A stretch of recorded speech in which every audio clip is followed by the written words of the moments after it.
So dito nga mga kaalpa, pinadalhan na naman tayo ng pre-sample.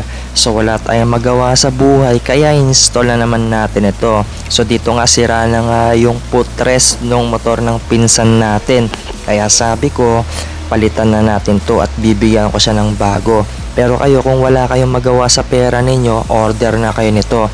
So paalala ko lang, chrome aluminum alloy lang ito mga kaalpa. So pwede itong mangupas. Pero kung ako sa inyo, iparepaint nyo na lang kung mangungupas siya. Pero matagal naman yan bago mangupas. At dito ulitin ko yung sinabi ko, universal use siya. Pwede siya sa kahit anong motor kasi meron na siyang mga kasamang accessories dito na pang universal.